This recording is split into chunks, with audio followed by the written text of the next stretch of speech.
Iniciamos entonces con la primera exposición que es a cargo del compañero Reinaldo González. Adelante, Rey. Bueno, Ujú. hola, buenos días a todos.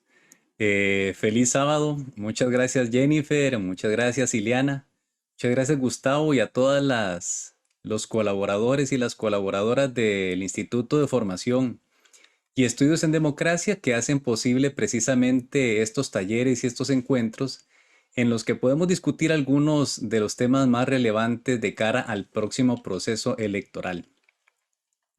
Me llamo Reinaldo González, soy funcionario del Departamento de Financiamiento de Partidos Políticos desde hace poco más de 10 años y he sido partícipe de varios de los procesos de fiscalización que se desarrollan en ese órgano técnico. En esta mañana, pues también como previamente lo indicaron, me acompaña María Quirós, que es una de nuestros baluartes en materia legal y materia jurídica, particularmente en el área, pero también en alguna otra oportunidad, no solamente se dedicó a darnos asesoría en análisis financiero, sino que también desarrolló sus labores en el área de investigaciones. Bueno, para el día de hoy tenemos un tema relevante en materia de financiamiento de partidos políticos. Decidimos titularlo Reportes Financiero Contables sobre transparencia y rendición de cuentas. Vamos a dar inicio primeramente haciendo un breve repaso por la agenda que tenemos preparada para el día de hoy. Como punto número uno, vamos a abordar brevemente las reglas que definen el modelo de financiamiento de los partidos políticos en Costa Rica. Como segundo de los temas relevantes, vamos a hacer, digamos que una descripción breve de los instrumentos más importantes que podemos identificar dentro de la normativa electoral que están diseñados por el legislador precisamente para que las organizaciones puedan informar respecto de su actividad económica periódica al órgano electoral. Como tercero de los temas y de previo al receso del que comentaba Jennifer, vamos a hacer una breve descripción de las áreas que componen el departamento de financiamiento y vamos a poder analizar cómo es que este modelo de financiamiento y a la vez de fiscalización se puede, digamos, esquematizar en las diferentes áreas del departamento de financiamiento. Al volver del receso, vamos a tratar de integrar todas estas reglas en unos ejercicios de simulación, aprovechando que en la página web institucional hace unos días se actualizó el simulador de la contribución estatal. Y finalmente, para cerrar, y no menos importante, María nos va a hacer una breve descripción, una aproximación, ¿verdad? Un resumen de las principales reglas aplicables ante eventuales incumplimientos que pudiésemos identificar en las disposiciones recogidas en la ley. Bueno, vamos a ver, cuando hablamos de financiamiento de partidos políticos, casi que hay que hacer una referencia necesaria y obligatoria a la Carta Fundamental. Particularmente porque en su artículo 92, 96 se recoge precisamente lo que se describe, lo que describe el modelo de financiamiento político electoral en Costa Rica. Cuando hacemos una lectura de ese numeral, podemos encontrar no solamente que se indica expresamente que el Estado contribuirá con el pago de los gastos de los partidos políticos, sino también que esa contribución, por ejemplo, tiene un asidero en cifras macroeconómicas porque se define a partir del Producto Interno Bruto del año tras anterior a las elecciones. También se indica de una vez, ahí se incorpora que existe un sistema o un modelo de comprobación de los gastos, es decir, que para que las organizaciones políticas puedan acceder a esos recursos, tienen que someter a evaluación sus gastos ante el órgano electoral. También podemos encontrar detalles como financiamiento anticipado, etcétera, que tienen que ver con esta parte del financiamiento público. Sin embargo, también ahí vamos a encontrar referencia al financiamiento privado. Particularmente allí podemos identificar que se hace referencia a donaciones, contribuciones o aportes. Bueno, estaba comentando que en ese artículo 96 de la Constitución Política se define este modelo, lo que se conoce como el modelo mixto de financiamiento. ¿Por qué? Porque se habla de que las organizaciones políticas pueden administrar dineros tanto de naturaleza pública como privada. Y en materia privada, específicamente se hace referencia a donaciones, contribuciones o aportes, es decir, todos aquellos dineros que se allegan a las organizaciones y que no existe una contraprestación de por medio, es decir, que son aportaciones no exigibles. De hecho, recientemente el Departamento de Financiamiento colgó en la página web alguna directriz, una circular que hace referencia precisamente a este tipo de contribuciones. Bueno, ese marco general que se muestra en el artículo 96 se desarrolla en el Código Electoral, particularmente en los artículos que van desde el número 86 hasta el 135. Y cuando ustedes empiezan a hacer una lectura, se van a topar que el artículo 86 del Código hace referencia al patrimonio de los partidos políticos. Y ahí ustedes van a poder identificar que el patrimonio se compone del dinero que aportan los militantes, de los ingresos que pueden recoger, su patrimonio, etcétera. Todos esos componentes económicos o recursos de los que puede disponer el partido para el sufragio de sus diferentes gastos. Inmediatamente después, en el artículo 87, ustedes van a poder observar los principios aplicables, es decir, cuáles son esas reglas generales y esos lineamientos que vamos todos a seguir cuando participamos de este financiamiento político electoral. Entre ellos quise sacar algunos de los más relevantes: legalidad, transparencia, publicidad, rendición de cuentas, responsabilidad, también está la autodeterminación. Y aquí particularmente quisiera hacer referencia a publicidad y transparencia, precisamente porque están con asidero constitucional. Es de todo sabido que la información que presentan los partidos políticos ante el Tribunal Supremo de Elecciones es de naturaleza pública. Y salvo que, digamos, que algunas de esas piezas estén en algún procedimiento de investigación o en un estudio, pues no se tendrá acceso a ellas. Pero en principio cualquier ciudadano podría tener acceso a toda la información que los partidos políticos periódicamente reportan ante el órgano electoral. Esto es en términos generales, poco a poco. Y también les digo, ahí ustedes están viendo debajo de mi imagen un recuadro donde se puede ver el chatcito. Si tienen preguntas, si bien ahí al final, pero si ustedes van colgando preguntas en ese chat, yo puedo ir también viéndolas y si en el discurso lo permite, puedo ir incorporando de una vez las respuestas. Continuemos. Dentro del Código Electoral se identifican dos obligaciones de naturaleza informativa periódica.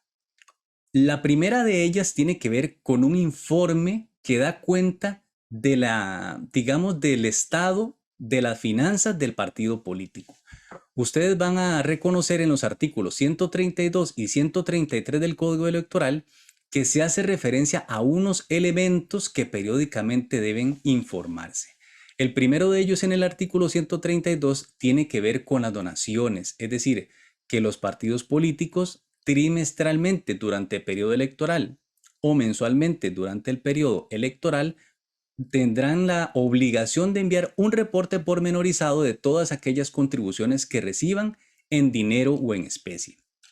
Precisión aquí, sé que también es de todos conocido. Las contribuciones única y exclusivamente las pueden realizar personas físicas nacionales, sin límite de suma, como lo dice el artículo 135 en el párrafo primero. Este informe tiene varios elementos contentivos y nosotros en las directrices del departamento hemos, digamos, incluido o descrito 5 componentes principales. El primero de ellos, el reporte de contribuciones. El segundo, los estados financieros.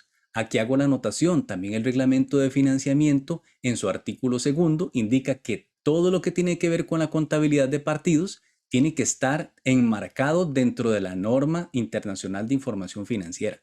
Entonces aquí podemos ver informes que tienen que ser en formato columnar, que tienen que tener todos los estados financieros, estado de situación, estado de cambios en el patrimonio, estado de resultados, etc. Si les hago una precisión, el artículo 133 simplemente hace referencia a estados contables, pero si ustedes van al artículo 89 del reglamento de financiamiento, ahí sí van a poder encontrar cuáles son los estados financieros que como mínimo se requiere incorporar en este informe. Como tercero de los elementos se encuentran los estados de cuenta, es decir, todas aquellas operaciones que se van registrando en las diferentes cuentas bancarias.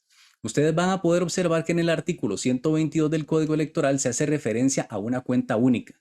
Sin embargo, el artículo empieza o reza más o menos así, dice, los partidos políticos podrán utilizar los servicios bancarios que consideren oportunos. Sin embargo, para contribuciones tendrá que existir una sola cuenta exclusiva para administrar esos recursos. Es decir, la cuenta única exclusiva no significa que las organizaciones tienen que valerse de una sola cuenta bancaria para administrar todos sus dineros. No, pueden utilizar varias cuentas, pueden utilizar esos y cualquiera otros servicios bancarios que consideren oportunos, como lo reza la ley. Sin embargo, cuando se trata de contribuciones, nosotros mismos también hemos recomendado que se administren en una única y exclusiva cuenta para ello, por una cuestión de control, ¿verdad? Y de poder visibilizar claramente cuáles son aquellos aportes no exigibles que recibe el partido político. Como cuarto de los elementos, nosotros en las circulares hemos solicitado auxiliares contables. Por una simple y sencilla razón. Los estados financieros comprenden información agregada, ¿verdad? Es decir, en ellos se incorporan simplemente una serie de saldos, sin que podamos distinguir en ellos las diferentes operaciones que componen ese saldo. Por eso nosotros solicitamos precisamente los auxiliares, que son el detalle pormenorizado que lleva la contabilidad con el propósito de que su mayorización se traslade a los estados financieros. Así podemos ver con claridad qué es lo que está registrando el partido político. Podemos ver si están recibiendo 100 colones en donaciones, si esos 100 colones están utilizando 50 para comprar alguna camiseta, si los otros 50 colones los estoy acumulando en el banco o estoy yendo a pagar deudas, etc. Esos auxiliares para nosotros son fundamentales porque nos permiten ver con detenimiento y detalle cuáles son las operaciones que están detrás de todos esos saldos que se resumen en los estados financieros. Y finalmente, el quinto de los elementos que nosotros solicitamos son los libros contables. ¿Por qué? Porque son el soporte legalizado que estableció el órgano electoral como apropiado para acreditar y asentar todas esas operaciones en folios que están, digamos, que previamente visados por el Departamento de Financiamiento. De eso todos conocemos, ¿verdad? Sin embargo, ustedes van a encontrar que ese requisito únicamente se encuentra dentro de las circulares. ¿Por qué razón? Porque esos 5 elementos nos permiten a nosotros hacer un análisis integral de la posición económica del partido político y verificar que efectivamente todas sus operaciones se están registrando apropiadamente en los estados financieros. Bueno, eso con respecto a esa primera obligación informativa. Durante el periodo no electoral, como indiqué, ese informe se va a presentar de forma trimestral durante el mes posterior, inmediato posterior al cierre del trimestre. Por ejemplo, estamos en el mes de julio. El último trimestre que acabamos de pasar es abril, mayo y junio. Tenemos todo el mes de julio para presentar ese informe con esos 5 elementos. Sin embargo, ahora que empiece la campaña electoral en el mes de octubre, ese mes de octubre no va a tener un lapso o un periodo para su presentación únicamente de 15 días naturales. Entonces, el informe correspondiente al mes de octubre tendrá que presentarse dentro de los primeros 15 días del mes de noviembre. Si el día 15 de noviembre cae sábado o cae domingo, pues se presentará el lunes, no hay ningún problema. El informe correspondiente al mes de noviembre habrá de presentarse dentro de los primeros 15 días del mes de diciembre y así sucesivamente. ¿Hasta cuándo? Hasta el mes de marzo. En el mes de marzo volvemos nuevamente con la misma dinámica trimestral. Esta periodicidad, ¿verdad? Y esta cronología para la presentación de los informes lo pueden encontrar en el artículo 88 y 89 del Reglamento sobre el Financiamiento de Partidos Políticos. Ahora bien, eso tiene que ver con esa información periódica informativa. Esa información es la que el mismo partido construye conforme la marcha. Sin embargo, también dentro del Código Electoral podemos rescatar una segunda obligación. ¿Cuál es? Presentar sus estados financieros auditados ante el Departamento de Financiamiento. Y quizás para ser más preciso conforme la ley, los tesoreros de los partidos políticos, párrafo segundo del artículo 135, deberán publicar sus estados financieros auditados una vez al año, durante ese mes de octubre. Entonces, vamos a ver, el ejercicio contable de los partidos empieza el 1 de julio de un año y termina el 30 de junio del año siguiente. Significa que hace unos cuantos días cerramos el año 2020-2021, puesto que empezó el 1 de julio del 2020 y terminó el 30 de junio del 2021. Ahora, dentro de unos meses, en octubre, las organizaciones tendrán la obligación de auditar esa información y esa auditoría tendrá que ser publicada en el sitio web institucional, de acuerdo con una reforma reciente que se hizo a ese artículo del código, ¿verdad? Entonces, nosotros como órgano técnico estamos abiertos a que de previo a esa publicación se nos presenten los estados financieros. Si ustedes tienen gusto, podemos darle asesoría y darles alguna orientación respecto de cómo cumplir, digamos, efectivamente con esa obligación que estableció el legislador. Sin embargo, podría no existir ese paso intermedio y entregarnos directamente la auditoría, ese documento final que incorpora el dictamen del auditor, sus anotaciones, los estados financieros, etcétera, para que nosotros podamos hacer una evaluación de esos elementos informativos con respecto o una comparación con respecto a lo que periódicamente se había venido informando. Y esas son las dos obligaciones. Ante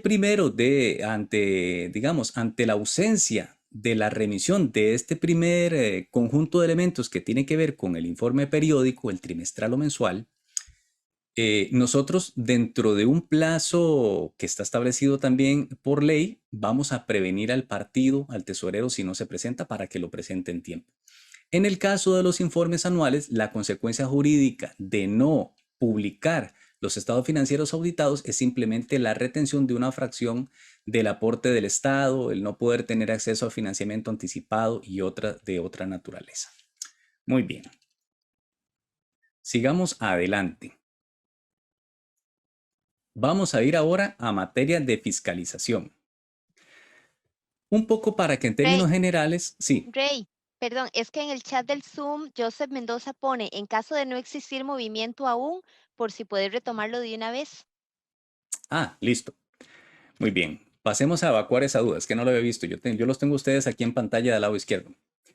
Resulta que, lógicamente, algunas de las organizaciones políticas, digamos que experimentan una especie de disminución de su actividad ordinaria durante los periodos no electorales. A partir del código podemos distinguir claramente que existe un periodo no electoral y un periodo electoral. Sin embargo, algunas de las organizaciones se preparan y tienen mucha dinámica durante los meses previos a la campaña y durante propiamente la campaña y hasta el día de la elección. Posteriormente, bajan un poco el ritmo y el nivel y resulta que sus operaciones llegan incluso a detenerse. Simplemente otra vez las personas vuelven a integrarse a sus labores ordinarias y la dinámica del partido político y esa gestión administrativa se ve totalmente disminuida, ¿verdad? No se reciben aportes, no se hacen gastos. Para todos aquellos casos en los que una organización política no experimente ningún movimiento contable dentro de ese periodo, dentro de los trimestres digamos que están dentro de ese periodo no electoral, bien pueden sustituir su informe, ese que contenía 5 elementos, con una nota de inactividad económica. Esto simplemente es un tipo de homologación de un acuerdo que el tribunal tomó en el año 2009. En el acta 115-2009, el Tribunal Supremo de Elecciones estaba tratando de dilucidar una consulta del Partido Autónomo Oromontano. Resulta que esta organización política había entrado, digamos que en un proceso de congelamiento de sus actividades durante un gran periodo de tiempo y ahora se enfrentaba con la necesidad de publicar sus estados auditados. Y básicamente don Vladimir en esa oportunidad le decía al tribunal, señores, es que yo no tengo actividad, ¿cómo voy a publicar unos estados auditados? El tribunal en aquella oportunidad resolvió que para esos efectos y para el propósito del cumplimiento de esa obligación que se recoge en ese numeral, bastaría con la certificación extendida por un contador público autorizado en la que se hiciera constar esa condición, constancia que del mismo modo debería ser publicada. En aquel entonces se publicaba en un diario de circulación nacional, ¿ya? Pero ya con esa misma aplicación a las nuevas reglas sería que esa misma certificación de inactividad económica tendría que ser publicada en el sitio web institucional. Es decir, operaría de la misma forma. Cuando hay actividad económica, hay movimientos, se reciben donaciones, hay registros ordinarios, etcétera, se tienen que montar estados financieros y complementar ese informe con los demás elementos. Cuando no hay actividad económica, necesariamente se necesitará recurrir a otro instrumento para poder acreditar esa condición de inactividad.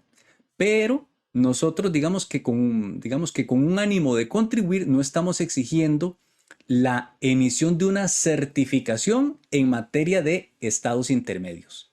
En materia de estados auditados se necesita una certificación. Acta 115-2009 del Tribunal Supremo de Elecciones. No hay salida. En el caso de análisis financiero y en el caso de los informes intermedios, estos periódicos que están recogidos en esos artículos que vimos, artículos 132 y 133 del código, bastará con que el mismo tesorero haga constar esa condición. Es decir, el tesorero básicamente va a volcar un escrito, una indicación que más o menos reza, hemos hecho algunas sugerencias, ¿verdad? Pero más o menos reza como de la siguiente manera. El partido X para el periodo comprendido entre el 1 de enero, por ejemplo, y el 31 de marzo del 2021, no experimentó movimientos económicos que ameriten ser reflejados en estados financieros. No recibió tampoco, por lo tanto, no recibió tampoco contribuciones. ¿Por qué es que hago ese punto y coma por tanto? Porque hay una obligación para que los tesoreros siempre informen respecto de sus donaciones. Entonces, yo les recomiendo que de una vez no solamente incorporen que no hubo actividad económica, sino que digan no hubo actividad económica y por lo tanto tampoco hubo donaciones, puesto que si hubiese habido donaciones, habría actividad económica y necesariamente habría que emitir estados financieros. Pero en este particular resulta que no. Entonces vamos a, digamos, consignar y registrar claramente que no hay operaciones económicas ni contribuciones para el periodo comprendido entre X fecha y tal fecha. Ese informe y esa nota de inactividad también tiene que ser enviada dentro de los plazos establecidos por ley. Es decir, siempre en periodo no electoral tendrán un mes para presentarlo y en periodo electoral tendrán 15 días naturales, ¿verdad? Lo común es que en periodo electoral pues las estructuras se reactiven y ya no estemos hablando de cómo acreditar en actividad económica, sino más bien cómo construir esos estados financieros. Espero que le haya quedado resuelta la duda y si no voy a poner más atención al chat para poder evacuar esas dudas conforme vamos Don exponiendo. Rodolfo, buenos días. Adelante, sí. ¿Usted podría repetir esto que comentó de este periodo del 1 de junio al 30 de junio del año siguiente, que había que hacer algo que ahí me perdí y que había que incluir una auditoría? Eso fue lo único que me perdí un poquito. Está bien. Brevemente, porque tenemos un tiempo muy limitado y necesitamos avanzar con otros temas, pero brevemente es lo siguiente. Cuando usted lee el artículo 135 del Código Electoral, en su párrafo segundo, se indica que los tesoreros de los partidos deberán publicar sus estados auditados durante el mes de octubre en el sitio web institucional. Eso es, entonces, los partidos, estábamos hablando de que tienen básicamente dos obligaciones. La primera de las obligaciones es una información periódica trimestral. Eso se llaman estados intermedios y eso se recoge en los artículos 132 y 133. Hay otra obligación. La otra obligación se llama estados auditados. Los estados auditados se recogen en ese segundo párrafo del artículo 135 y una vez al año hay que publicar una auditoría. Pero, ahora sí, voy a tratar de enlazar eso con la pregunta que estaban haciendo. Resulta que algunos partidos políticos experimentan inactividad económica. ¿Y cómo va usted a publicar estados auditados cuando usted no tiene registros contables que auditar? Entonces el tribunal desde el 2009, en el acta 115, dijo, publíquenme una certificación. Ahora bien, ese mismo razonamiento de que cuando hay auditados se debe publicar una certificación, nosotros lo homologamos a los estados intermedios para que cuando haya inactividad económica durante un periodo intermedio, el tesorero, ya no un contador público autorizado, sino el mismo tesorero, pueda hacer constar esa condición ante el Departamento de Financiamiento y además deberá incluir la, digamos, la anotación expresa de que no se recibieron contribuciones. También es muy recomendable que cuando ustedes manden una nota de inactividad económica, le acompañen con los estados de cuenta bancaria. Y entonces no solamente es el dicho del tesorero o de la tesorería, sino también que está acompañado por un documento expedido por la autoridad financiera que básicamente nos permite a nosotros verificar la congruencia entre el dicho de la tesorería y lo que está pasando en las cuentas bancarias. Un poco es eso. No sé si con esa explicación es suficiente. Dígame si sí, por favor, para continuar. En mi caso sí, quedó muy claro. Muchas gracias. Perfecto, pues vamos a avanzar. Y ahora me gustaría mostrarles un poco cómo es que nosotros desarrollamos este proceso de fiscalización integral, ¿verdad? Les estaba comentando que íbamos a tratar de hacerlo a partir del análisis de esas áreas que componen el Departamento de Financiamiento de Partidos Políticos. Perdón, voy a cambiar segundo la vista por si acaso hay otra consulta. Saludos.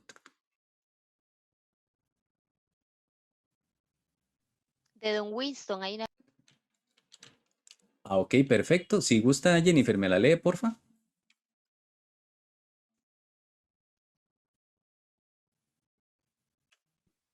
Bueno, prosigamos mientras tanto, porque yo sí la estoy viendo, solo que estoy Aquí es, viendo solo... ajá, ya, Sí, dice, de parte de Winston Carmona, la pregunta es que se debe llevar un control constante de los estados para poder rendir cuentas claras. Me parece que es más un comentario o no sé. correcto. Yo estoy primero con una Yo creo, consulta, gracias. sí, yo creo, Rey, es que si lo hacemos así, Claro, no, se nos altera la se nos dinámica. va a Entonces, interrumpir, claro. sí, entonces mejor como lo teníamos desde el inicio de las Está consultas, mejor bien. al final. Listo. Perfecto. No, de por sí yo las voy viendo aquí y ya voy adelantando. Lo que yo voy pudiendo evacuar, lo voy evacuando y si no, para la sección de preguntas del final. Bueno, continuemos pues. Estábamos tratando de explicar ahora bien cómo es que opera esta fiscalización, porque tenemos que tener en cuenta que el financiamiento de los partidos políticos es medular para la contienda. Es decir, es una garantía de equidad en esa contienda electoral. El dinero, ¿verdad? Esos recursos económicos son el vehículo que nos va a permitir participar o con una bicicleta o con un Ferrari, ¿verdad? O con el carrito que yo tengo aquí parqueado en mi cochera, ¿verdad? Pero lo cierto es que independientemente de si ese vehículo es una bicicleta o es un Fórmula 1, ninguno de esos participantes va a poder salirse de esa pista, ¿verdad? Y entonces tal vez algunos de ellos tendrán ventaja en las curvas. Por ejemplo, es mucho más sencillo llevar la contabilidad de una organización política que tiene unas cuantas operaciones a la par de una que tiene miles de operaciones, ¿verdad? Entonces quizás sea más maniobrable una bicicleta en esas condiciones que no un Fórmula 1. Pero sí tenemos que tener claro que ninguno de esos vehículos, ¿verdad?, que están ahí compitiendo van a poder salirse de la pista, ¿ya? Ahora bien, todas estas reglas que hemos comentado, porque no estamos comentando todas, algunas de estas reglas que estamos comentando, nosotros las logramos, digamos que enfrentar desde varias áreas en el Departamento de Financiamiento de Partidos Políticos. Y ustedes pueden distinguir ahí básicamente 4 de ellas. Hay un área dedicada especialmente al análisis de la información financiera en la que nosotros junto con María, ¿verdad?, analizamos la congruencia de todos los elementos que allegan a los partidos políticos recursos y los comparamos con la aplicación que esos recursos tienen en la práctica. Por ejemplo, podemos, digamos que identificar claramente 3 o 4 vehículos por medio de los cuales los partidos logran captar recursos. El primero de ellos que ya comentamos son las donaciones. El segundo de ellos tiene que ver con los ingresos que puedan percibir por actividades lícitas de financiamiento. Otro también que es muy importante es todo lo que tiene que ver con los pasivos del partido político. Los partidos se financian también con el dinero que piden prestado. Y otro de los mecanismos que vamos a comentar más adelante, particularmente en la segunda parte de la exposición, va a ser la emisión de los certificados de cesión. Entonces, repaso. Tenemos básicamente 3 o 4 fuentes de financiamiento o fuentes de recursos de los cuales se pueden valer los partidos para cubrir sus necesidades. Lo que piden prestado, lo que les regalan, que son las donaciones, lo que se ganan, que serían los ingresos, y también los ingresos que provienen de la colocación de certificados de cesión. Bueno, pues si yo tengo una bolsa de esos recursos, yo necesariamente necesito verificar que existe una congruencia con su disposición. ¿A qué me refiero? Si yo recojo 100 colones y compro un artículo, el gasto tendrá que acreditarse por el valor de ese artículo y la diferencia me tiene que quedar en bancos. Y aquí es donde nosotros nos valemos un poco de esa contabilidad por partida doble y esa, digamos, congruencia absoluta que existe en la ecuación contable, ¿verdad?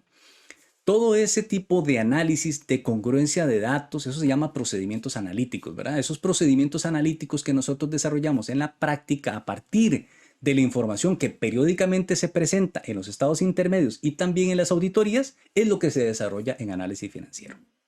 También existe otra área que se encarga de la revisión de las liquidaciones.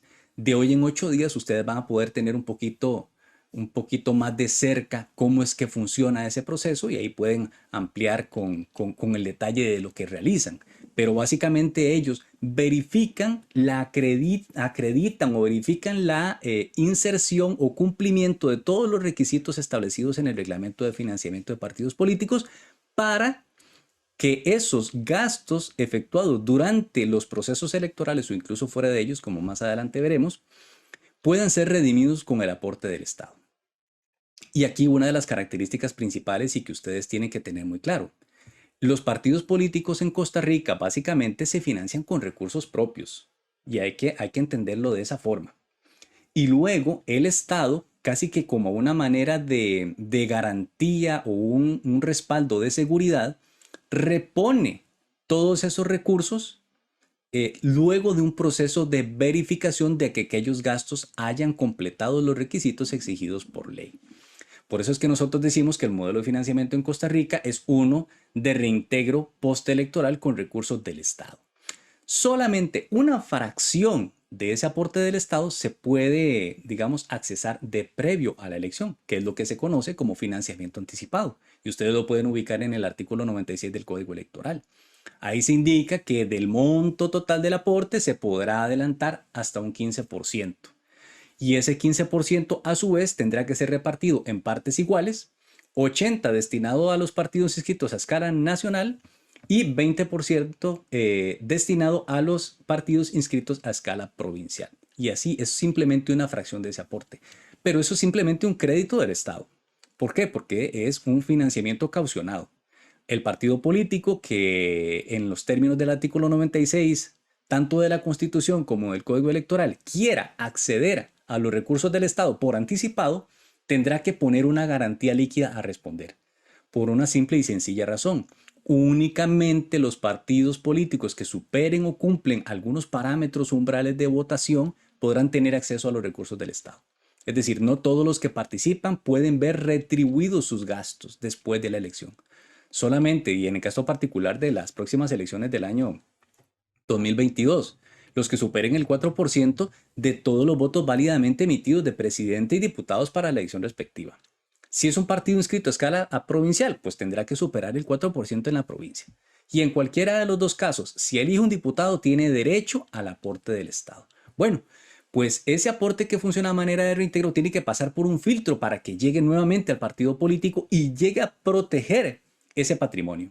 ¿Por qué lo llamo protección del patrimonio? Porque si usted al principio había conseguido 100 colones regalados de Reinaldo y los invierte en una camiseta, luego de todo el proceso de revisión de liquidaciones es posible que se le reintegren esos 100 colones. Significa que usted lo que le habían regalado no lo pierde, lo tiene ahí, son los mismos 100 colones.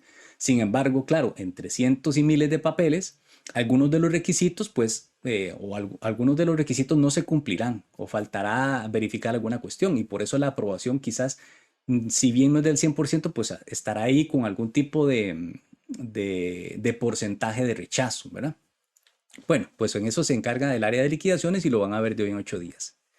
El área de auditoría, bueno, el área de auditoría se encarga digamos, de brindar algún tipo de servicio de acompañamiento y también hacer estudios preventivos o correctivos propiamente, es in situ, ¿verdad? En las organizaciones políticas. ¿Con qué propósito? Pues fortalecer ese sistema de control interno principalmente para que todas esas operaciones puedan registrarse de forma apropiada, que se puedan llevar adecuados procedimientos, seguimientos, establecer controles, etcétera. ¿Por qué? Porque nosotros todos estamos obligados a, digamos que, desarrollar nuestras labores en un marco de transparencia.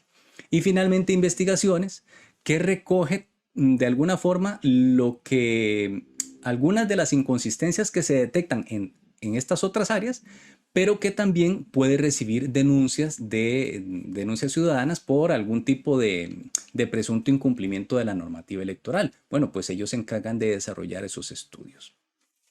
Si pudiéramos esquematizar, ahora sí, digamos, este escenario de fiscalización, digamos que en algún tipo de diagrama, podríamos establecer, digamos, que todas esas operaciones, digamos, que están principalmente atendidas por algunas de ellas. Es decir, todas aquellas operaciones que se están dando en la realidad, ¿verdad? El día a día de los partidos políticos, nosotros desde el área de análisis financiero y también en el área de liquidaciones podemos, digamos, que echar un ojo a eso que se está viendo ahí. ¿Por qué? Porque periódicamente ustedes nos van a remitir sus estados financieros y ahí podemos obtener una información. Y además después, si someten sus gastos a liquidación, vamos a enfrentarnos con los documentos de respaldo. Por eso es que esos gastos y esa realidad es más fácilmente percibible desde esas dos áreas. Sin embargo, auditoría y investigaciones va a percibir otras cosas que no están en esa realidad documental, ¿verdad? Y por eso quizás en un ejercicio de auditoría puedan identificarse algunas operaciones que no están registradas en la contabilidad. O se pueden identificar operaciones que están registradas en la contabilidad, pero cuando se va a buscar evidencia o respaldo de ellas no las encuentran, ¿verdad? Por eso es que podemos hacer este diagrama, digamos que dividido en cuatro cuadrantes, en donde están aquellas operaciones registradas y aquellas operaciones que no están registradas. Las operaciones que son definitivamente reales y que existe evidencia convincente de que se dieron en la realidad y aquellas para las cuales no se logran conseguir esos elementos. Sin embargo, tenemos un área, ¿verdad?, de esos gastos no registrados que no estaba cubierta en algún momento. Y que ahora la cubrimos a través de digamos que un subproceso o subárea que se denomina monitoreo.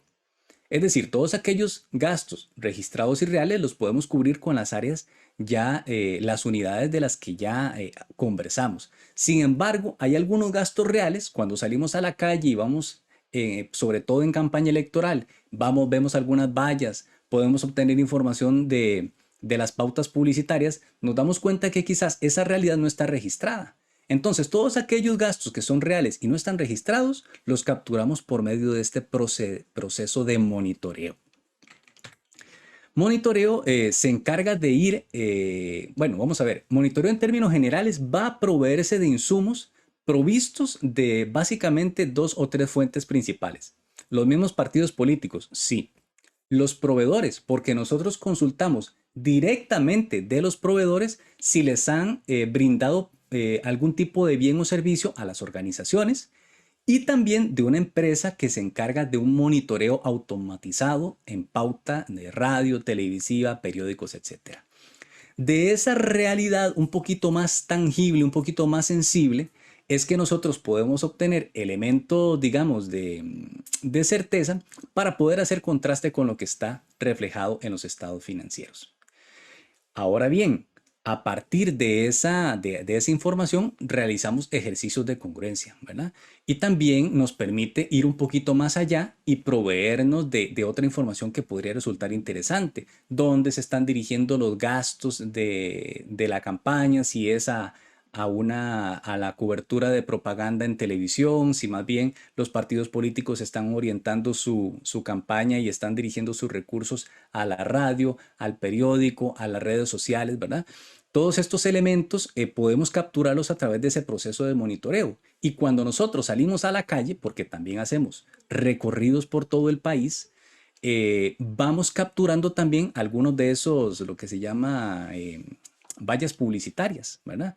Y también locales. Vamos por todo el país y podemos ver concentraciones y podemos contrastar aquellas realidades que estamos percibiendo directamente con la información financiera. Y en caso de que exista alguna incongruencia, por ejemplo, nombro alguna, digamos, que encontremos una valla de un partido A, resulta que en el estado financiero no se registran gasto por vallas, inmediatamente nosotros hacemos las consultas del caso para que el partido pueda identificar por qué razón es que está esa valla colgada y que no se está reflejando en los estados financieros. Uno de los fenómenos más comunes es que hay organizaciones sectoriales que por su cuenta hacen, ¿verdad? Hacen propaganda, ¿verdad? E invierten recursos por su cuenta. Y eso hay que, digamos, que ponerle un poquito de atención. ¿En qué Rey, sentido? Sí, perdón, cuatro minutitos. sí. ¿En qué sentido hay que ponerle un poquito de atención digamos, a este fenómeno que estamos identificando? Es muy importante que todas las operaciones del partido político logren estar concentradas o, digamos, consolidadas en la tesorería. ¿Por qué razón? Porque podría ser que algunas de estas organizaciones superen los límites que establece la ley para el ejercicio de algunos de los gastos. Entonces, ejemplos comunes, porque ustedes entre ese artículo 86 y el 135 van a identificar también las prohibiciones. Imagínense que una de estas organizaciones, ¿verdad?, que está residenciada en un determinado cantón, se vale, por ejemplo, de recursos que están aportando unas personas que de muy buena voluntad, ¿verdad?, están poniendo, pero eso no está reflejado en los reportes de contribuciones. Bueno, pues eso es un incumplimiento y eso podría ser perseguible. Si también en esa misma dinámica están alquilando un local y resulta que el dueño del local o la persona que se los está facilitando, no sé, se los facilita gratuitamente, ¿sí? Pero resulta que el local está a nombre de una figura jurídica. Bueno, pues ese es otro incumplimiento. ¿Por qué? Porque las reglas de financiamiento político electoral prohíben las donaciones de figuras jurídicas, prohíben las donaciones de figuras extranjeras, prohíben la participación, más bien la recolección de recursos por medio de entidades ubicadas fuera, en el extranjero, ¿verdad? Entonces, son detalles, son pormenores que probablemente la tesorería y las personas que están en el día a día del financiamiento y la fiscalización sí puedan tener un poquito más claro, pero quizás estas organizaciones que están un poquito más alejadas no. Y entonces puedan incluso hasta hacer gestión paralela de recursos, ¿verdad? Por eso es muy importante que vean que hoy estamos conversando simplemente un par de horitas. Y en esta primera sección ya se me acabó el tiempo, que Jennifer me dijo 4 minutos, porque ya vi que ya se me pasaron los 4, ¿verdad? Ya se nos está acabando el tiempo, pero hay una serie de detalles y pormenores que no vamos a poder tocar aquí. Vamos a tratar de evacuar aquellas que son para nosotros más relevantes y de las que podamos, digamos, tener un poquito más o ponerle un poquito más de importancia, porque verdaderamente incluso podrían tener implicaciones de naturaleza penal o pecuniaria, ¿verdad? Pero lo cierto es que es muy reducido lo que podemos comentar el día de hoy. Yo creo que en materia de fiscalización podríamos dejarlo aquí Muy bien. para ir luego al receso y después venir con el simulador. ¿Qué le parece? Son las 10 en punto. Rey, continúas entonces con los temitas que te hacen falta para darle el pase a María. Listo. Correcto, Jenny. Creo que aquí seguimos Gracias. nosotros. Bueno, vamos a volver entonces ya para finalizar los últimos 2 temitas que tienen que ver con el simulador de la contribución estatal para darle el paso a María. Igual si hay alguna observación respecto de que no se esté viendo lo que fuera, me avisan. Bueno, vamos a ver. Tratemos de aterrizar un poco las reglas que hemos estado conversando. Esas nociones, digamos, preliminares que hicimos o esas reflexiones iniciales. Recordemos nuevamente, el modelo de financiamiento en Costa Rica, ¿verdad?, básicamente concibe recursos privados y públicos. Los privados son los que financian la actividad de los partidos y el financiamiento está entendido como aquel recurso inicial o semilla que permite emprender el proyecto, ¿verdad? Y luego, la mayor parte de la contribución del Estado opera a manera de reintegro postelectoral. Es decir, que primero los partidos con sus propios recursos financian su actividad económica, viene la elección, someten a liquidación sus gastos y el Estado logra reponer aquellos recursos que se han invertido en esa campaña electoral. Bueno, todo eso lo dice el artículo 96 constitucional y también el artículo 95 del Código Electoral, que ya habla propiamente de cómo es que se va, digamos, a llevar a la práctica a través de las liquidaciones, ¿verdad? El acceso a esos recursos necesita superar las condiciones que dijimos, 4% en la elección u obtener un diputado, y se presenta una liquidación de gastos. Y además, ¿verdad? Esa liquidación, después de verificar todos los parámetros de cumplimiento, se reintegra de acuerdo con esos dos, digamos, esas dos columnas principales. La primera de ellas, la fuerza electoral. La segunda de ellas, el resultado del ejercicio de revisión de gastos. Obviamente, ese recurso económico solamente puede ser reintegrado, y recuerden que hablamos de esta consecuencia jurídica del artículo 135, única y exclusivamente si los estados financieros auditados se presentan ante el Tribunal Supremo de Elecciones para que nosotros podamos colgarlos en el sitio web institucional. Vi también una de las preguntas de chat respecto del reglamento y del código electoral. Sí, les vamos a pasar unos enlaces con esa información. Bueno, analicemos por un momento, antes de ir a algún ejercicio de práctico de simulación, el modelo subyacente. Recuerden ustedes que normativamente, 12 meses antes de que se celebre la elección, el tribunal pide el Producto Interno Bruto al Banco Central, calcula el aporte del Estado de acuerdo con los parámetros establecidos, ¿verdad? En el artículo 96 aparece que existe un tope o techo límite de 0.19% del PIB correspondiente al año tras anterior a la elección. Sin embargo, se puede modificar por ley. En este caso, por ejemplo, se modificó recientemente en la ley 9934 y se pasó de 0.19% a 0.055%. Y eso es lo que básicamente se definió en la resolución 0669/10/2021 y que, digamos, estableció un monto de más de 19 mil millones de colones, ese que ven en pantalla.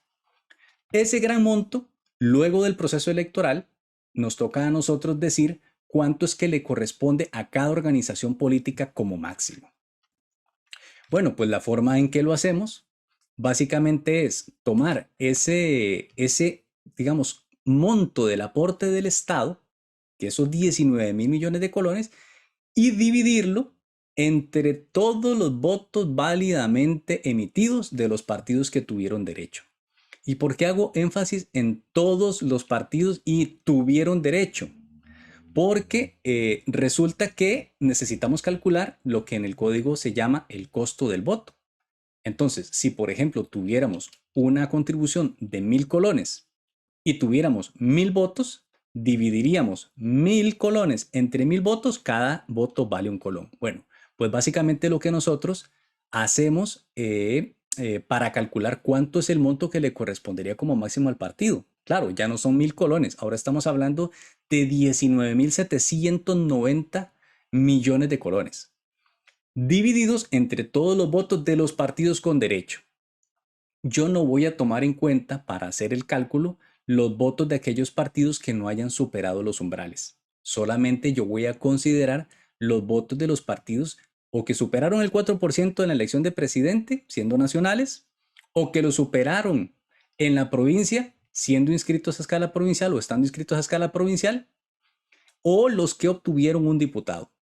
Si se me cumple alguna de esas condiciones, yo voy a sumar esos votos y voy a obtener lo que se llama el costo del voto. De hecho, en los informes yo no coloco costo del voto, yo pongo el valor del voto. ¿Cuánto vale cada voto?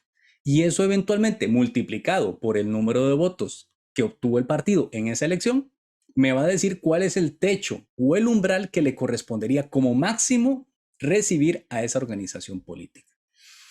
Y ahora sí, ya que tenemos ese panorama más o menos, digamos que explorado, tenemos que dar un paso adicional. Bueno, ¿y cómo finalmente se reintegra ese recurso a la organización política? Bueno, se puso un techo. Luego el partido presenta una liquidación que puede estar por encima o por debajo de ese techo máximo. Se revisa la liquidación y se determina un monto determinado que le podría corresponder. Así es más o menos en términos generales cómo funciona. pero en la práctica tiene algunos bemoles, algunos pormenores que sí me gustaría abordar con ustedes directamente, viéndolo quizás desde la página web de la institución electoral. ¿Por qué? Porque allí tenemos una herramienta que ustedes pueden utilizar para poder explorar y experimentar respecto de eventuales resultados y posibles montos de distribución que le correspondería a la organización dependiendo de los votos obtenidos, ¿verdad? De hecho, en la página se describe como que es un instrumento de naturaleza ilustrativa y pedagógica, ¿verdad? En orden a lograr una mayor comprensión de nuestro modelo, que en realidad es lo que vamos a tratar de hacer en este ratito. De paso previo, para ir propiamente al ejercicio numérico, resulta que ese monto de la contribución estatal, y voy a pasar a pantalla completa, resulta que ese monto de la contribución estatal que finalmente le toca al partido político, una vez pasado el proceso de revisión de la liquidación, podría allegarse en dinero en efectivo al partido, pero podría no ser ese el caso si nosotros verificamos que de previo ese derecho haya sido cedido a través de certificados. Ese es un instrumento muy sui generis, ¿verdad?, de la legislación electoral costarricense. En el artículo 115 del Código Electoral, ustedes van a poder encontrar allí que los partidos políticos, a través de su comité ejecutivo, podrán ceder a través de certificados el derecho eventual que tengan a la contribución del Estado. Es decir, que si a un partido político, por ejemplo, le tocan 2.000 colones y ha cedido ese derecho a través de 2 certificados de 1.000 colones cada uno de previo a la elección, cuando finalmente la Tesorería Nacional va a girar el dinero, recibe la instrucción del tribunal y la instrucción del tribunal va a decir, destínese 2.000 colones para el reconocimiento de los tenedores de los certificados de cesión serie A. Es decir, que el dinero no vuelve, como quien se imagina una transferencia bancaria, el dinero no vuelve a través de una transferencia hacia el partido político, sino que el dinero se reservó en Tesorería Nacional para que aquellas personas que llegaron con un certificado de cesión puedan canjearlo ya ahora o por un bono o por dinero en efectivo. Básicamente se podría describir, como lo ven ustedes aquí en pantalla, como un instrumento de financiamiento anticipado mediante el cual un partido cede ese derecho a la contribución que tiene. Y para eso tenemos que tener, y por eso puse ese diagrama cronológico, digamos, en la parte de abajo, tenemos que tener claro cómo es que va funcionando todo esta dinámica. ¿Por qué? Porque el certificado de cesión juega antes de la elección y después de la elección. ¿Cuál es su papel antes de la elección? Como un mecanismo de financiamiento anticipado. Yo coloco un certificado de cesión a una persona física nacional y puedo recibir dinero a cambio. De hecho, hay un pronunciamiento de la Sala Cuarta en el 2013 que acotó su utilización. Antes se podían trasegar, vamos a ver, era al portador, básicamente la persona que tenía el certificado lo podía cambiar, lo podía canjear, etcétera. Se podía colocar para el pago de cualquier cantidad de bienes o servicios, independientemente de su naturaleza, etcétera. Pero en el 2013, la Sala Cuarta dijo, miren, los certificados de cesión solamente van a poder ser utilizados para la colocación a personas físicas directamente, para el pago a los medios de comunicación y como garantía ante las instituciones bancarias para obtener créditos. Nada más. Repito, primer uso del certificado de cesión, colocarlo a personas físicas nacionales. Número 2, pagarle a los medios de comunicación colectiva. Y número 3, colocarlo en garantía ante instituciones bancarias. Entonces preguntas como, mire, yo le puedo comprar a una empresa que me vende camisetas pagándole con certificados de cesión. No, porque no está dentro de esos 3 supuestos. Resulta que cuando usted se la entrega a una empresa, se lo está colocando a una persona jurídica que no es un medio de comunicación colectiva. No, solamente tiene esos 3 usos. Esa es la utilización o digamos, la utilidad que tiene de previo a la elección. Y luego vuelve a ser protagonista después de la elección, ¿verdad? Es decir, viene la elección que será en el mes de febrero, como está en el diagrama, luego vendrá la presentación de los gastos, que se pueden incorporar gastos hasta 45 días naturales después de la elección, ¿verdad? Eso cae 23 de marzo del 2022. Luego de eso se presentará la liquidación. ¿Cuándo? Hasta 60 días hábiles después de la declaración de diputados, caerá ya por junio.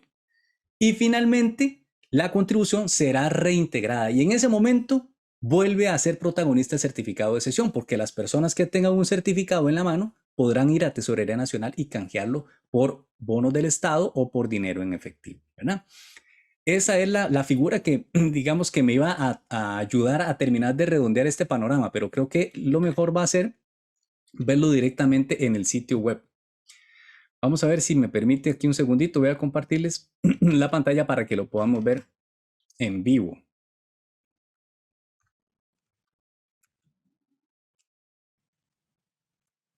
Ok. Vamos a ver si logro pescar la página del tribunal. Ok, supongo que están viendo la página del Tribunal Supremo de Elecciones. Sí, Y ya si se no, ve. perfecto, y si no, nada más me avisan exactamente. Esta es la página del tribunal y aquí en la sección de elecciones tenemos varios enlaces. Uno de ellos nos lleva hacia partidos políticos. Y precisamente en esta sección, y voy a acercarlo un poquito a ver si lo logran apreciar, aparece este enlace al simulador de la contribución estatal. Iniciamos con una descripción genérica de cómo funciona y cuáles son sus posibles utilidades. Y en este botón que está en la parte inferior ya podemos ir básicamente a lo que yo en algún momento llamaba calculadora, ¿verdad? Porque esto en realidad se hacía antes, eran, digamos, servicios de asesoría que hacíamos en Excel y en hojas de cálculo, solo que ya ahora lo llevamos a una plataforma web. En la parte superior podemos encontrar una guía en la que podemos, digamos, observar y la descripción de todas las variables que están involucradas en el modelo propiamente. Y también en la parte superior la resolución que definió el aporte del Estado, ¿verdad? Esos 19.700 millones de colones están en la resolución 0669/2021. El simulador requiere que nosotros completemos el cuadro hipotético de una eventual elección. Entonces, vamos a ir llenando cada uno de los cuadros para los cuadros de texto para que ustedes vayan viendo cómo se van integrando todas estas reglas. Por ejemplo, aquí dice votación esperada. Imaginemos que un partido político espera recibir el 15% de los votos, pues simplemente digito el 15.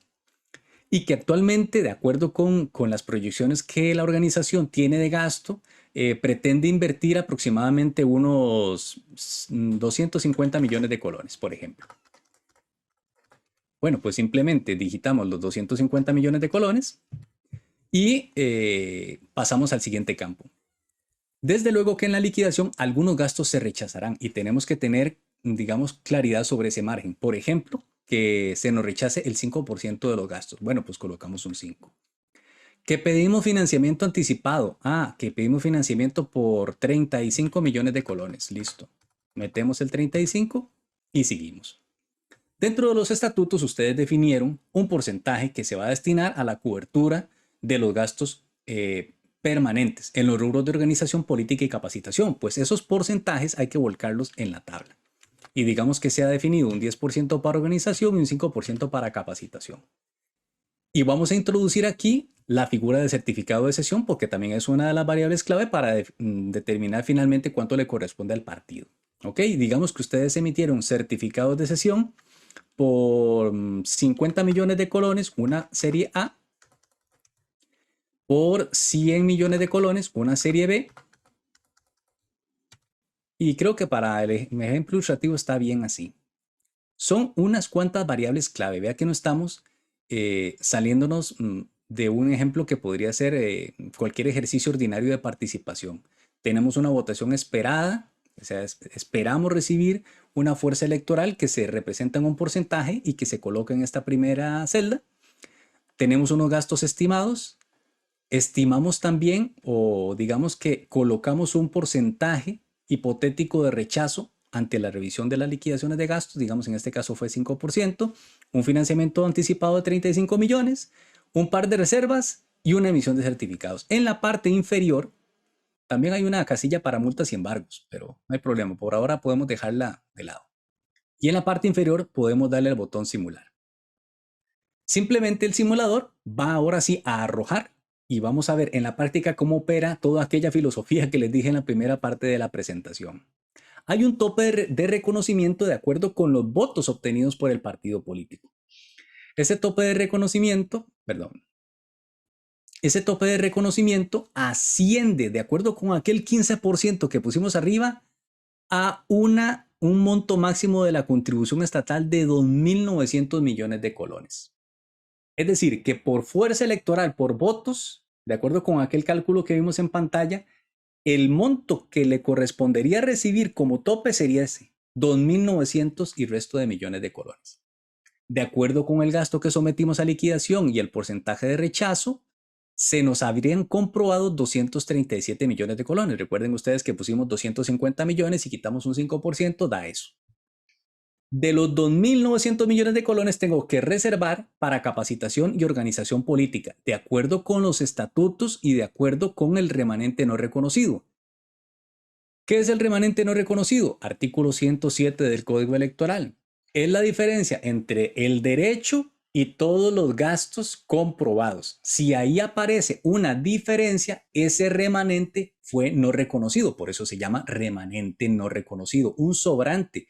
Y ese sobrante, de acuerdo con ese 107, se puede redistribuir nuevamente en sus reservas hasta por un monto igual. Por eso eventualmente nosotros vamos a identificar no solamente que de acuerdo con los estatutos aquel 10% representa 296 millones, el 5% representa 148 millones, sino que también inmediatamente se me define un límite para reconocer el gasto electoral. Cuando yo quito las reservas, ahora sí puedo empezar, entre comillas, a revisar las liquidaciones de gastos. ¿Hasta por cuánto? Hasta por 2.500 millones. Ahí es donde se genera ese primer techo. Inmediatamente después se generan estos remanentes, que en este caso serían de 1.500 millones y 761 millones, pero no todos ellos podrán ser reintegrados a las reservas de organización y capacitación, sino hasta por un monto igual a lo que se definió, hasta solamente por 296 millones y por 148 millones nada más. Por eso, aquí aparece ya en color verde el monto que se devolvería al erario en ese escenario. De aquellos 2.900 millones de colones, hay una gran bolsa que se devuelve al erario público. El erario público es redundante. Bueno, el erario. 1.800 millones de colones se devuelven. 593 millones, que es el doble de la reserva de organización, se van a tener guardados en tesorería para que los partidos trimestralmente puedan liquidar esos gastos permanentes.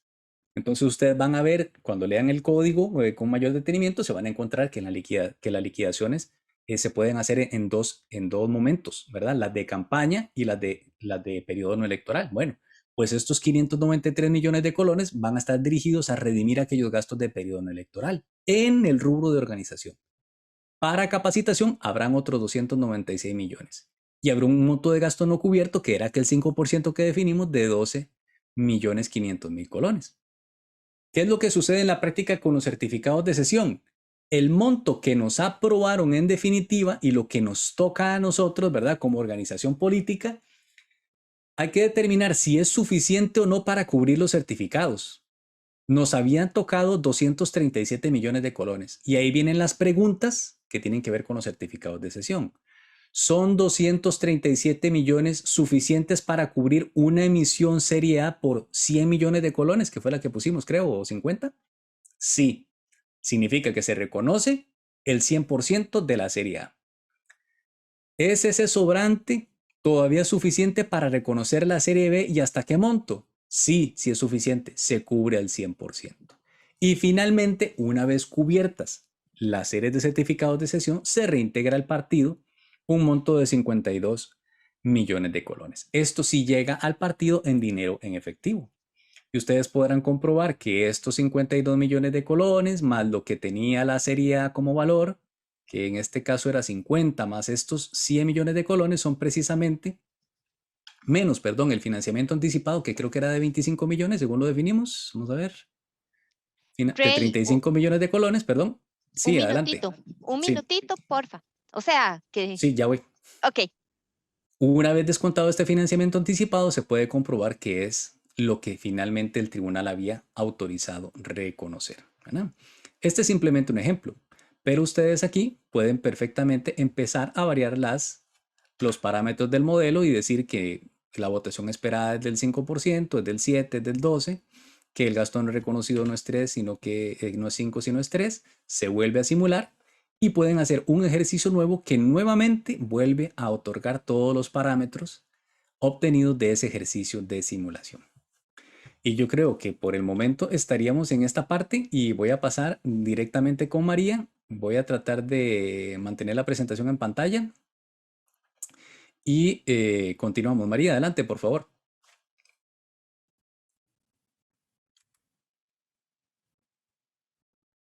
Muchas gracias, Rey. No me veo, no sé. Yo voy a compartirte la presentación aquí Ajá. y Y Jenny, que no Sí, me veo, sigo ok. sin verme, no sé si, Ya le voy a decir, Gustavo, ¿me puedes ayudar con eso, con la si, no, imagen de si- María, porfa? si no, no hay problema. Ujú. Es que Gustavo es el que está manejando. Ya, Listo, ya lista. me veo. Bueno, muy buenos días a todas las personas que nos están acompañando el día de hoy. Espero que lo visto hasta este momento haya sido de absoluto provecho para todos. Hay que hacer una precisión. Para partidos políticos nuevos, tal vez todo este universo del que Rey ampliamente se refirió pueda ser un poco complejo. Sin embargo, el Departamento de Financiamiento de Partidos Políticos mantiene un acompañamiento permanente para los partidos políticos. Entonces, valga decir que cualquier consulta que tengan en cualquier momento, todos nuestros compañeros van a estar en la absoluta disposición de aclarar todas las dudas que les surjan. Ok, teniendo como parámetro todo lo ampliamente desarrollado por Rey en esta primera parte de la presentación. Rey, no me lo pase aún. Este, eh, vamos a hacer una breve, muy breve referencia al régimen sancionatorio aplicable. Entendiendo este régimen sancionatorio como un conjunto de reglas de carácter coercitivo previstas por el legislador para de alguna manera sancionar infracciones relacionadas con este régimen de financiamiento de partidos políticos. El régimen sancionatorio aplicable en materia electoral no se agota a esto, sin embargo, para nuestros efectos solamente vamos a hacer referencia a lo que tiene que ver con financiamiento de partidos políticos, que es el objeto de esta capacitación. ¿Ok? Básicamente, nuestro régimen sancionatorio en materia de financiamiento se puede dividir en faltas y en delitos. Las imágenes son representativas de las consecuencias jurídicas que prevén cada una de estos dos tipos de sanciones, en el entendido de que las faltas siempre van a implicar la imposición de una multa de carácter pecuniario al sujeto involucrado, mientras que los delitos prevén la aplicación de penas privativas de libertad, como vamos a ver un poquitito más adelante, ¿verdad? En este sentido, dependerá de la gravedad que el legislador le asigne a determinada conducta, la aplicación de una falta electoral o bien el traslado para investigación de la posible comisión de un delito. Ok, valga indicar también que para la imposición final de estas faltas o delitos se van a observar todas las garantías procesales a las partes intervinientes. El Departamento de Financiamiento de Partidos Políticos es en esencia un órgano fiscalizador. Entonces, estas faltas y estos delitos finalmente no van a ser perseguidos por nuestro departamento, sino que ante nuestras advertencias eventualmente se van a trasladar a las instancias correspondientes, como también se verá ahorita más adelante. Como el taller lo que tiene es un fin esencialmente formativo o informativo, lo que hemos tratado de sintetizar para esta etapa es una serie de conductas prohibitivas o ejemplos de conductas prohibitivas y los sujetos activos que podríamos identificar con esas conductas reprochables, y son estos que están acá. Básicamente tenemos como uno de los sujetos activos a las entidades financieras, y las conductas reprochables a las entidades financieras se derivan de recibir donaciones o aportes en forma anónima o provenientes de personas extranjeras, como de alguna manera también hizo referencia anteriormente a este tipo de conductas prohibidas, ¿verdad? Con respecto a personas jurídicas nacionales y personas físicas o jurídicas extranjeras, a estas se les está prohibido realizar contribuciones, donaciones o aportes en dinero o en especie, tanto a los candidatos como a los precandidatos oficializados o a las tendencias. Con respecto a grupos y organizaciones paralelas, estas tienen estrictamente prohibido y expresamente prohibido, así lo ha establecido. Además de mucha normativa, el artículo 93 del Reglamento de Financiamiento de Partidos Políticos. Y en estos casos no pueden ni canalizar ni realizar directamente contribuciones, donaciones o aportes en favor de partidos políticos, tendencias, candidatos o precandidatos oficializados. Tampoco podrían utilizar mecanismos de gestión o recaudación de donaciones que no estén previamente autorizados por el Comité Ejecutivo Superior. ¿Cómo se acredita esta autorización? A través de las actas que están insertas en sus correspondientes libros y debidamente legalizados, tanto por el Tribunal Supremo de Elecciones como por el Departamento de Registro de Partidos Políticos, que sería en este caso. Rey, pasemos a la siguiente. Otros sujetos activos que tenemos como posibles acreedores de sanciones serían las personas físicas o jurídicas extranjeras. A estas personas se les está expresamente prohibido por la normativa electoral adquirir certificados de cesión o realizar otras operaciones financieras relacionadas con los partidos políticos. Con respecto al tema de certificados de cesión, por cuestiones de tiempo, pues no fue posible desarrollarlo más ampliamente.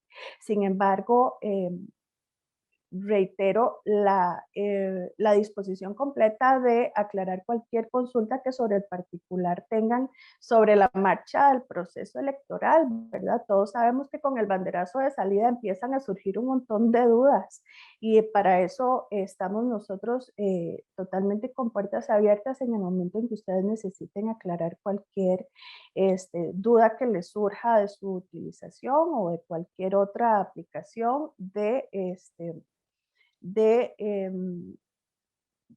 todo el ejercicio que tienen que ir desarrollando, ¿verdad? Ahora, y tal vez un tema que podría ser de especial relevancia, siendo que son precisamente las personas que están convocadas a esta capacitación. A los miembros de los comités ejecutivos superiores de los partidos políticos les está expresamente prohibido recibir donaciones, contribuciones o aportes en dinero o en especie en forma directa, por interpósita mano, es decir, a través de testaferros, o valiéndose de estructuras paralelas para evadir el control financiero del partido político. De igual forma, los candidatos, precandidatos oficializados y jefes de campaña les está prohibido realizar este tipo de conductas, además de recaudar fondos para la agrupación política sin estar autorizados para ello por el tesorero. Ya dijimos que esa autorización debe consignarse en los acuerdos del Comité Ejecutivo Superior, y también les es castigado no denunciar aportes ilegales cuando tengan conocimiento de ellos. ¿Okay?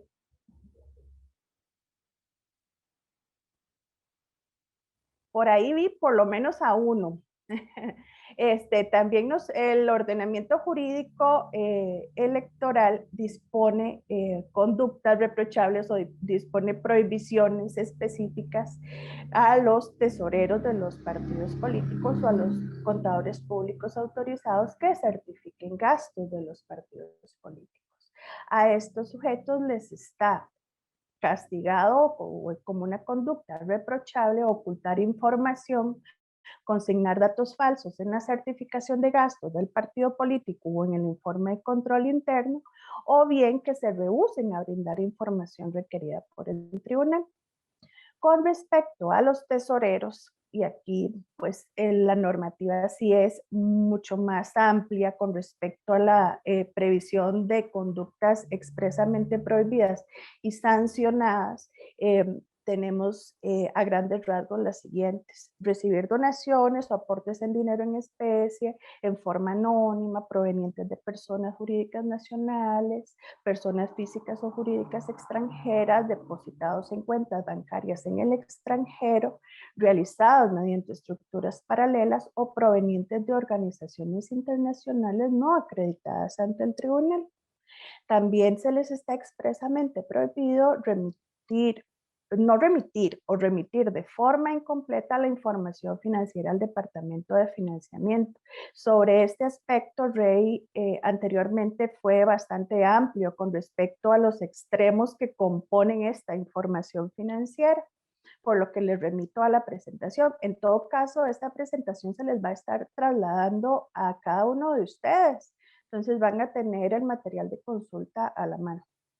Otra de las conductas expresamente reprochables y que es materia totalmente directa de nosotros de trabajo del área de análisis financiero, sería el tema de no atender prevenciones emitidas por el tribunal o los requerimientos de auditoría. En cuanto a esto, la normativa es especialmente severa con respecto a la necesidad de acreditar esta obligación y de cumplirla fielmente.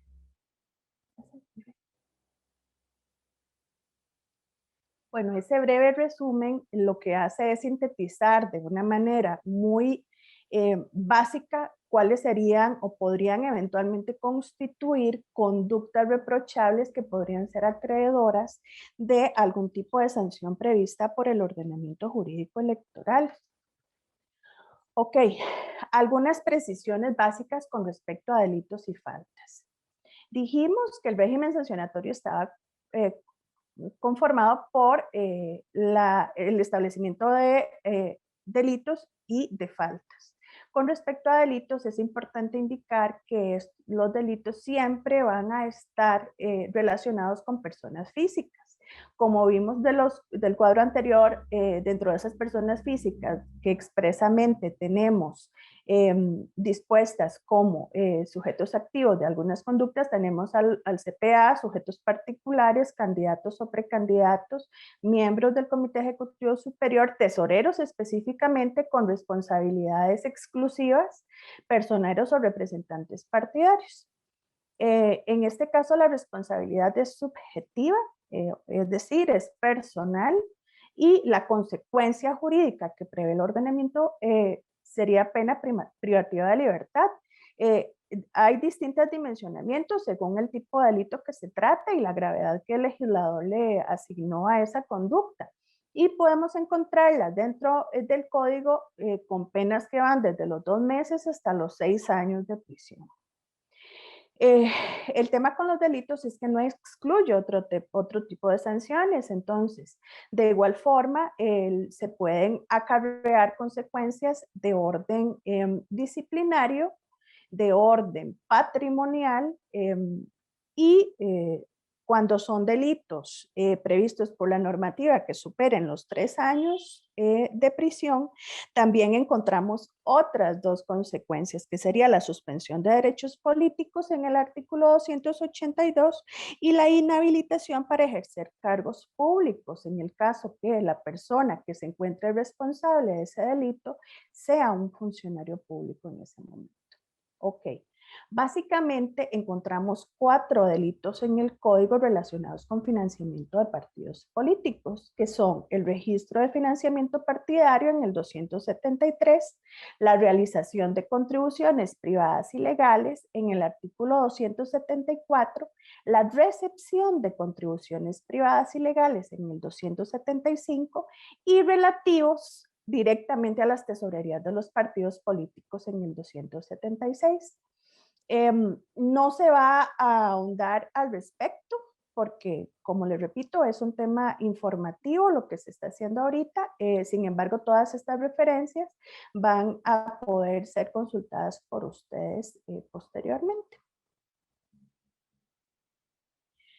Con respecto a faltas electorales, tenemos básicamente dos normas dentro del Código Electoral que hacen referencia a las mismas. Recapitulando, las faltas lo que implican es la aplicación de una multa de carácter pecuniario, es decir, se traduce su sanción en un cobro económico al sujeto que se determine responsable.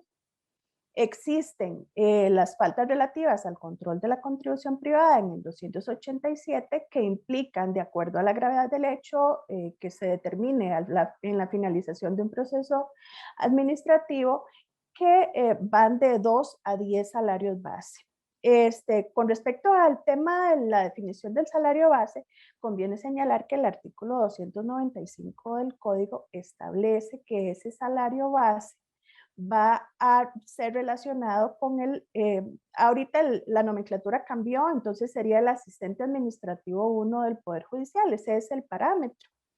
Ese parámetro se ajusta de manera anual. Entonces, en este momento y a partir del 1 de enero del 2021, el monto del salario base corresponde a 462.200 colones. Entonces, se podrá eventualmente aplicar una sanción de carácter pecuniario de entre 2 y 10 salarios base al partido político que infrinja el artículo 88 ampliamente desarrollado por Rey anteriormente, el artículo 122 que se hace referencia a la cuenta bancaria única que también fue ampliamente explicada por el compañero inicialmente, también al encargado de finanzas de las precandidaturas o candidaturas que incumple el artículo 127 del código que hace referencia básicamente a ese control financiero aparte que tienen que tener las precandidaturas. Y al banco que administre la cuenta bancaria única que incumple el artículo 122 también del código. Ese artículo 122 hace referencia a grosso modo al tema de la recepción de contribuciones anónimas o ilegales. Con respecto a al otro gran grupo de faltas establecidas por el Código Electoral, tenemos faltas relacionadas con el recibo de contribuciones irregulares en el artículo 288 del Código. Este artículo lo que establece es una multa equivalente al doble del monto finalmente recibido y que se acreditó producto de la investigación preliminar realizada en los casos en los que un partido político reciba contribuciones infringiendo los artículos 123, que son el incumplimiento de requisitos de las donaciones privadas, 128, que serían el recibo de contribuciones por parte de extranjeros o personas jurídicas, que me parece que vi una pregunta con respecto a eso. Ahorita en la etapa final las vamos a aclarar con muchísimo gusto. Y el artículo 129 del código, que son contribuciones depositadas fuera del país. Con respecto a esto, el segundo artículo, aquí vemos, por ejemplo, que las faltas relativas al control de la contribución privada podrían eventualmente ser acreedoras de estas sanciones de carácter económico, tanto el partido político como un encargado de finanzas o un banco. Sin embargo, en el caso del recibo de contribuciones irregulares del 288, solamente el partido político podría ser el acreedor de esas multas. Pero al respecto conviene indicar un poco, tratando de relacionarlo con la última parte de la explicación de Rey, de que estas multas a los partidos políticos se van a aplicar con respecto a la retención de montos de la contribución estatal. Entonces, aunque la calculadora fuera muy clara con respecto a los montos que recibió el partido político y se reflejara en la realidad y eventualmente el partido obtenga ese derecho al reconocimiento de la contribución estatal, si infringió alguna de estas conductas reprochables y terminó un proceso de investigación que culminó con la imposición de esa sanción, eventualmente podría terminar reteniéndosele ese monto reconocido de la contribución estatal para poder saldar estas faltas, ¿verdad? Entonces hay que tener mucho cuidado y esa es la importancia de conocer, al menos a grandes rasgos, cuáles son las conductas que eventualmente a mí como partido político me podrían hacer acreedoras de una sanción. Seguimos, Rey. Ok, con respecto al procedimiento, como les decía inicialmente, el Departamento de Financiamiento de Partidos Políticos es en esencia un órgano fiscalizador. Entonces no le corresponde la imposición de este tipo de sanciones. Lo que se hace a lo interno del departamento, de conformidad con el artículo 94 del reglamento sobre financiamiento de los partidos políticos, es que ante la advertencia de la comisión de alguna de estas conductas reprochables por el ordenamiento jurídico electoral, el departamento remite una relación circunstanciada de hechos pormenorizada, un informe pormenorizado que se adjunta toda la prueba obtenida a través del resultado de esa investigación administrativa. ¿A dónde se remite? A la Dirección General de Financiamiento de Partidos Políticos, Dirección General de Registro Electoral y Financiamiento de Partidos Políticos, según esas siglas, quien al final determinará si corresponde recomendar al tribunal la remisión del asunto en caso de que estemos ante la presunta comisión de un posible delito al Ministerio Público, o bien si estamos ante la comisión de una posible falta electoral a la Inspección Electoral, que es otra dependencia del propio Tribunal Supremo de Elecciones. Los procedimientos desarrollados al respecto están de alguna manera enunciados en los artículos 285 del Código tratándose de delitos y 297 del Código Electoral tratándose de faltas electorales. Hay que hacer una precisión. Con respecto al régimen sancionatorio aplicable, este no se agota en las normas prohibitivas y en los delitos considerados por el Código Electoral, sino que en muchos casos, históricamente, esos son los que más han trascendido a la opinión pública, ¿verdad? También los partidos políticos o los sujetos intervinientes en el financiamiento de los partidos pueden incurrir en otro tipo de delitos. Y esos otros tipos de delitos engrosan la lista de posibles delitos relacionados con el financiamiento.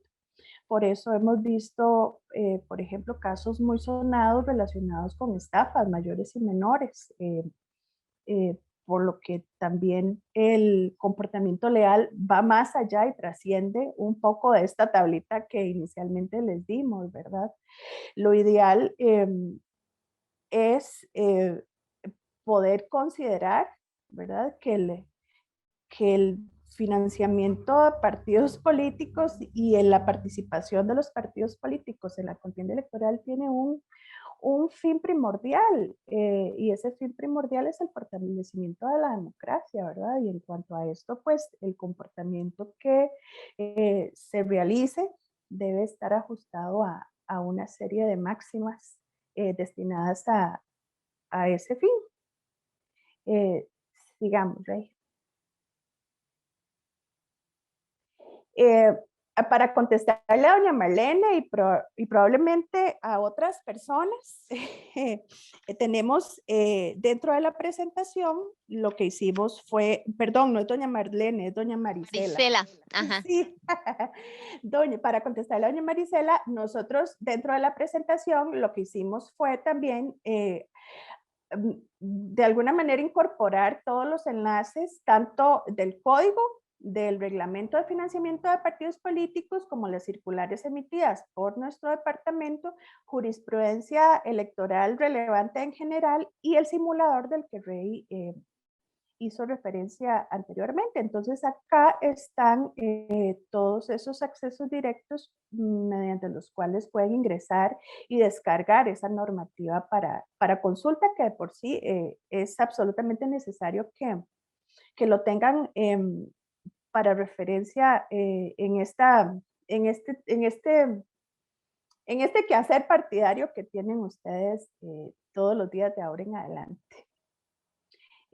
Igualmente, ahorita va a haber un espacio de consultas en las que vamos a tratar de evacuar todas las que podamos, pero si por cuestiones de tiempo o por cuestiones de complejidad o si quisieran hacer referencia a un tema específico, aquí quedan nuestros contactos, también los contactos directos del Departamento de Financiamiento de Partidos Políticos y con mucho gusto ahí les estaremos atendiendo todas sus inquietudes. Eso sería por mi parte y muchísimas gracias.